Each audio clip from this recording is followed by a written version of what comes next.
There's something that cities struggle with, and I've seen it everywhere. I've seen it in big cities and small towns. I've seen it in CRAs, you name it. They reinvent themselves. They change plans because leadership changes. They chase and love shiny objects. They drift away from who they are. Their identity is negotiable.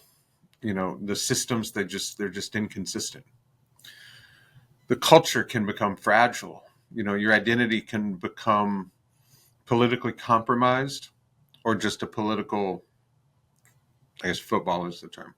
One election, one staff departure, one leadership change, one crisis, one bad newspaper article, everything can shift. So thinking outside of the municipal sphere, let's look to music again to find an answer.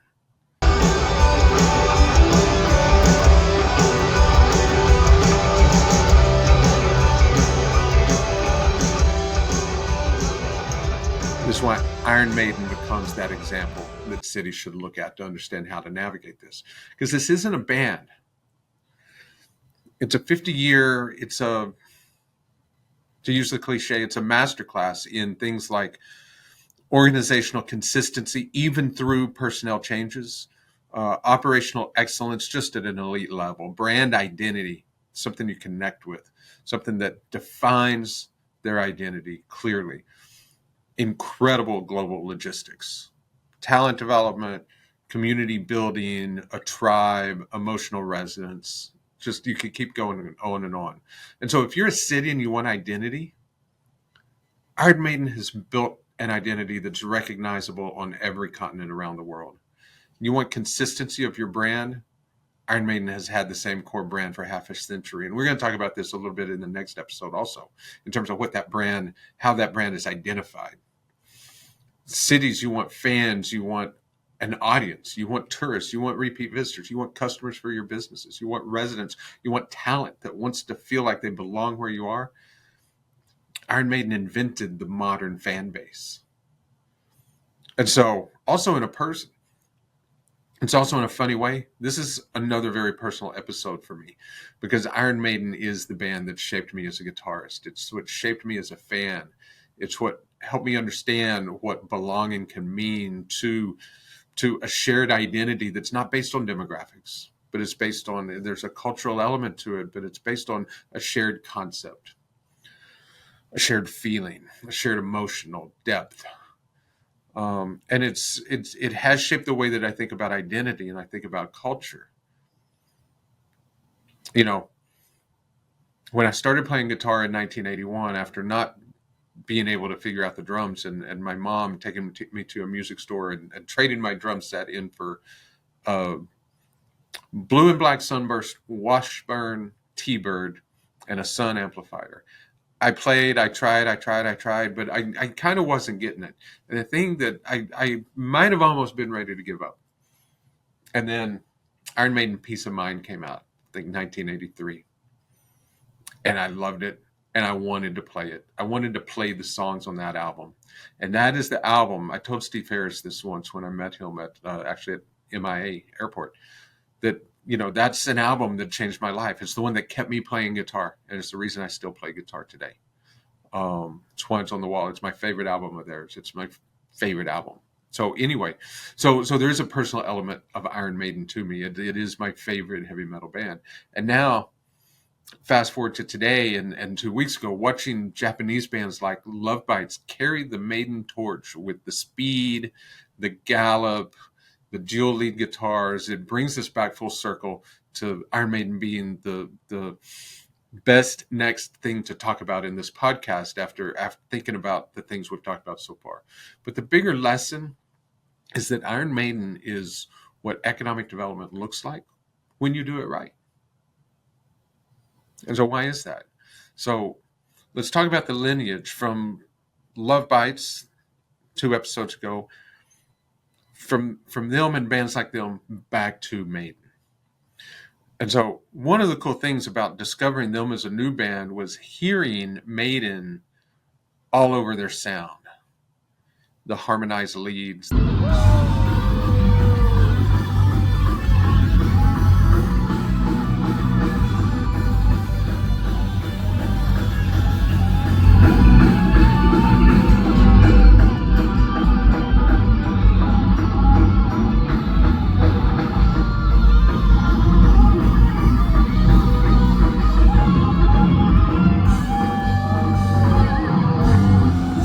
speed, the structure, the just insane drums, the precision, and that signature rhythmic gallop that tells you this band knows their history. This band knows and grew up listening to Iron Maiden. Now, they're not copying Maiden, but they're part of the lineage. And that's part of the evolution of the new wave of British heavy metal, NWOBHM. And it's being carried through now through Japan's precision metal culture, the same way that it carried through American heavy metal throughout the 80s and the 90s and even into today, even shaping myself and so many other guitarists and musicians. And so it's why I'm excited to get back here and dive deep into Iron Maiden from the economic development perspective and the purpose of this podcast, because I struggled with at first knowing if Iron Maiden was even relevant to the purpose of this podcast, because I can be a fan of music and not every band is going to have a lesson. Not everything that I enjoy about music is going to have a lesson for economic development the way that certain things do, and the way that you see things that I don't even listen to. I can look at other genres and other parts of music and see things that are relevant. But we're at the point of the evolution of the things we've talked about in this podcast that now I do see it. And it reminds me not only of why I loved metal in the first place, but I now see the relevance of Iron Maiden to our professional side of what we do working in cities and in communities and neighborhoods, because Iron Maiden has created an incredible community. An Iron Maiden concert is a place that we want to be. And so Iron Maiden's not my background music. It's a soundtrack. I was learning guitar, and Iron Maiden created this energy, this identity. There's a discipline element to them as well when you look at that elite level of playing, and those are all things that kept me playing. So this isn't a nostalgic episode about my history and the influence Iron Maiden had on me as a musician. It's about how one band built something that cities keep trying to replicate in their own way, and not always succeeding. And so let's start with talent. A couple episodes ago, we've done a couple episodes in a row that talks about talent, about building talent, about attracting talent, about deploying talent, about finding hidden talent in your communities. Iron Maiden, they're not lucky to have great guitarists. They've got this system that has developed, and they have developed as talent and sustained that. Dave Murray, Adrian Smith, they're the best guitar duo in rock and heavy metal history. And when Adrian temporarily left and Yannick joined, when Adrian came back, it was additive. They didn't replace anybody. They expanded, and now they had 3 guitarists. These are 3 distinct voices, 3 distinct talents, and they all complement each other in a way that we see so many guitar pairs since them be able to do. And so building that talent pipeline that complements each other is so critical to building a great city, because the great cities have this also. They have a deep bench. When they see talent, they expand to accommodate and grab that talent. It's not a matter of replacement. It's not a matter of, do I have a position a vacant position I can fill them?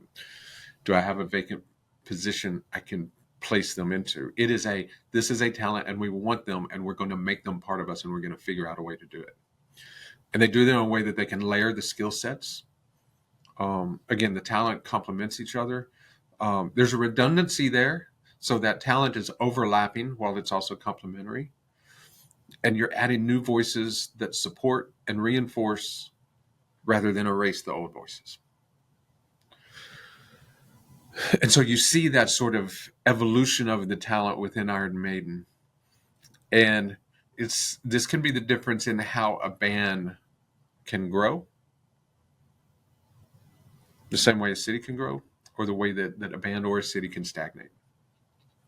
Because if you're a city, if you want to thrive, you've got to invest in talent. You've got to invest in not just talent, but your youth and your mentorship, your gateways, your identity, your continuity. and your general handoffs, your transitions. And so this internal ecosystem of talent becomes so important. And then that talent is something that people start connecting to. And as they start connecting to, that starts connecting to your brand. And then how do you communicate your brand? How do you create an identity that is singular and everybody knows it's you? It doesn't even have to be a word. Sometimes it might be a name, one name. We've seen artists who just go by one name. But in Maiden, they've been able to do that without even vocabulary. So, cities can spend hundreds of thousands of millions of dollars on brand, on refreshing their brand, and it doesn't always mean anything. What Iron Maiden did, they created Eddie. It's a brand symbol, and it's so strong that it outlives trends, it outlives eras, it outlives genres. It's not just a mascot. It's their mythology, it's their identity. It's consistency. It's brought them 50 years of consistency through all those different eras, through all those different albums. And it's a way that they visually tell the story of the music.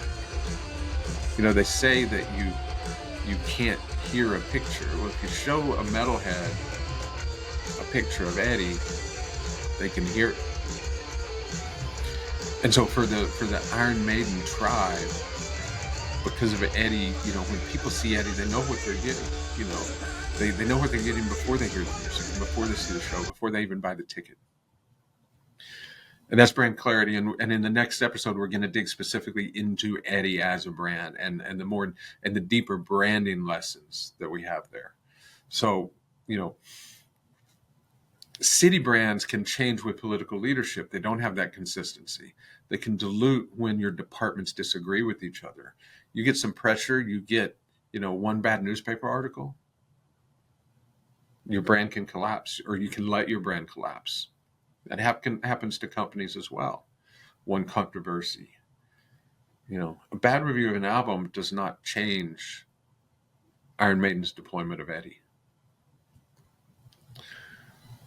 So they've had this one identity for 50 years. And that's a big part of how they build that emotional connection, how they build that tribe. And then they have the talent and the music that is the foundation of it. So as I said, we'll go deeper into Eddie in the next episode. But what you need is, you don't need the slogan, you need the symbol. You need that identity. If you're a city, if you're a downtown, if you're an entrepreneur. So next, from Iron Maiden, let's talk about your operations. What can we learn there from operations? They are an absolute touring machine. I mean, it's crazy, and so this is where Iron Maiden becomes street economics. This is a band, they are a logistics powerhouse.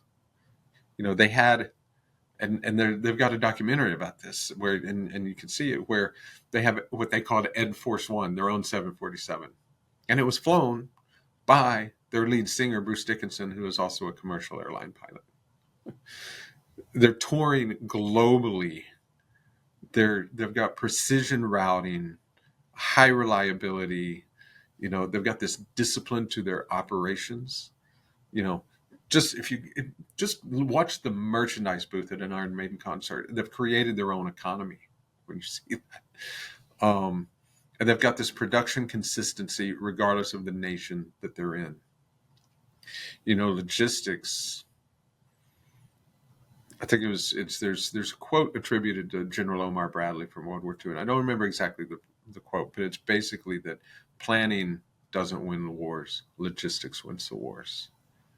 Logistics, think about it. It's not planning that wins economic development. It's logistics, just deployed in a different way, conceptually differently for a city. So cities and businesses, so many organizations would kill to have the level of execution of logistics and implementation that Iron Maiden has demonstrated tour after tour after tour around the world. And so This is what economic development is, and this is what separates economic development from planning and from branding and from positioning, are these systems and the attention to detail and the logistics of implementation. And it's what makes economic development the most important, first among equals, amongst all those other municipal functions. We actually have a class on the Street Economics Patreon about the economic life cycle,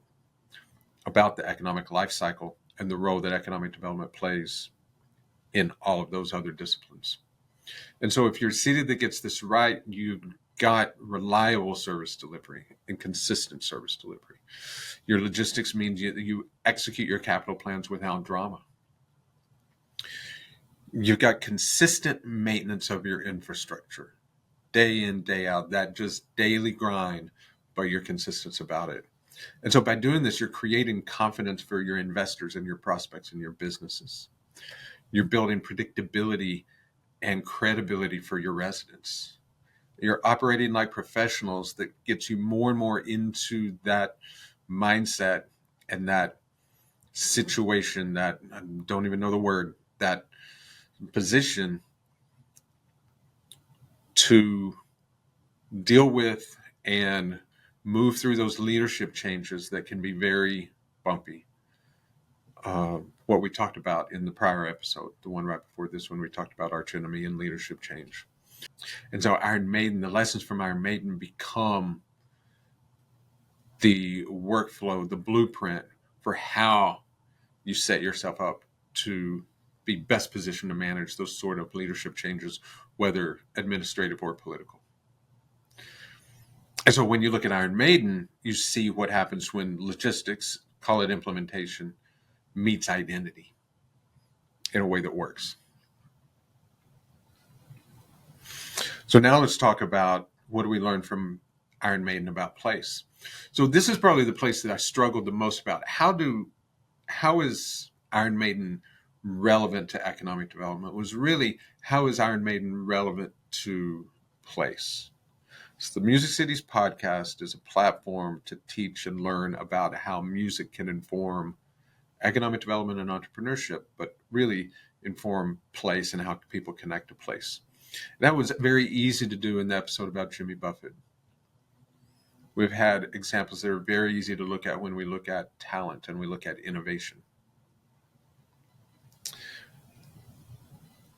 Place identity in Iron Maiden was a little more hidden. But then I realized it actually is very personal. You see, Iron Maiden's drummer, Nicko McBrain, just retired last year, but the drummer for 40 plus years, lives here in South Florida in Broward County. And he owns Rock and Roll Ribs located in Coral Springs.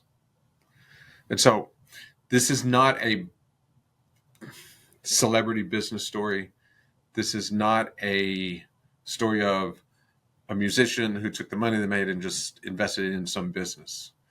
This is where the place identity story meets Iron Maiden in Broward County suburbs. But when you walk in there, you're immersed in the band's culture.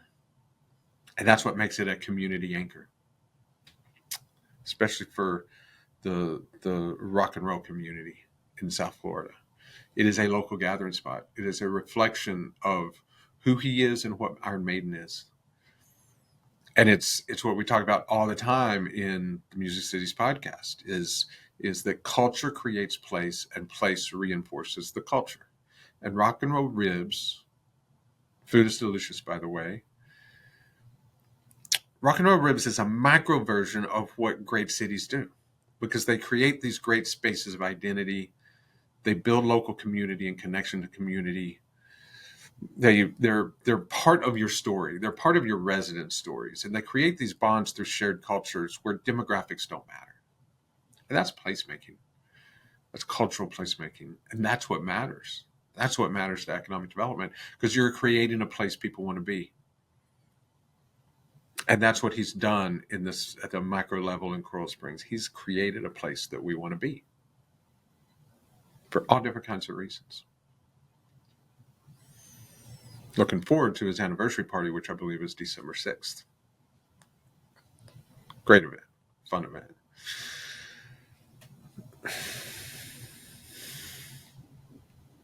But that gets me thinking, we've done a couple of episodes where we talk about innovation. We talk about creating new markets. Iron Maiden didn't exactly create a new market. They competed in a market of heavy metal and being part of that new wave of British heavy metal. And they rose to the top because of the talent and the product and the content and the music and the performance and Eddie and all these different things that come together. We start thinking about what's innovative about Iron Maiden. They don't reinvent themselves with every record. They evolve with every record, but they innovate at the edges. They innovate at, call it the infrastructure, at the foundation. They innovate in places like staging and production, at their touring systems, at their evolution of their songwriting, but they stay true to their core identity. And this is something that we talked about in several of the episodes, is that core identity that you don't apologize for, that you fearlessly pursue. So what they do is they don't replace, they refine. And so for a city, you don't have to reinvent your downtown after every election. There's a few cities that need to hear that right now. You don't copy the trends that don't fit. It's why we want cities to understand, what is your authentic sound? What does your city sound like? Not your aspirational sound. What do you actually sound like? Who are your tribes? Again, not your aspirational tribes, but who are your tribes? Don't copy the trends that don't fit. Don't try to be the next Austin, because you're not going to be the next Austin. You're never going to be it. Don't erase your history to look modern. And so all of this is innovate and evolve around the edges, but without losing yourself. Don't lose your soul. We're going to dive deeper into this in a couple of episodes when we stay with the new wave of British heavy metal. But we talk about Judas Priest. And so let's start bringing this around towards how we tie everything together and talk about community and identity and economic development and the impact that all of this has. And so Iron Maiden didn't just build fans. They didn't just build a fan base. They built a global tribe. You want to be a global city? Iron Maiden teaches you how. Just from a tribal perspective. Maiden fans will travel for shows. They will gather together without the band being present. They will spin and they will spin and they will spin to reinforce their connection to the tribe. They participate. Again, not just in concerts. They participate in events. They participate at Rock and Roll Ribs anniversary party. They self-identify, and they can self-identify and find each other, recognize each other through that self-identification. There's just certain things that it's another Maiden fan. And this forms a community where ultimately they're behaving like the residents of a global city, is what this has led to. And so if you take this and apply this to global cities, what does this mean? What I just described is how you grow tourism, is how you revitalize districts and downtowns. And it's how cultural foundations form in cities. It's how your downtown attracts people. And it's how you develop what we call stickiness, whether it's with entrepreneurs or tourists or customers or however you want to think about it. And so Maiden has built this global community. That is economic development. But what cities? Cities don't build tribes, most of them. They build plans. Maiden built belonging, and that's the difference. And that's what cities can learn from this. So cities can spend too much time reinventing and rebranding. They react and they drift. Time for a reset. Cities often, they reset too often. And all of these things cause cities to lose momentum. It's why the last episode on leadership is so important. Because you've got to maintain the momentum. It's not always going to be rosy. Iron Maiden went through a period where Bruce Dickinson, the lead singer, and Adrian Smith, the guitarist, they left. But they stuck through that grind. And they did not go have the experience, like we talked about with Arch Enemy, of maintaining that momentum and going through. It was a struggle. And it's looked back through a certain lens by a lot of Maiden fans. But they didn't give up. And eventually, Bruce and Adrian came back into the fold, and they only got stronger. It's because they had built these systems, and they already had this identity built that let them get through that. And again, in a different way, and maybe with more struggle. But they had that infrastructure and the culture already in place. They had already built their tribe. They had to reinforce that connection with the tribe. And they had to figure out ways to adapt and do that without reinventing or without resetting. And so that came through maintaining the consistency that they had already been building, and building more meaning into what all of that meant. And what does that lead?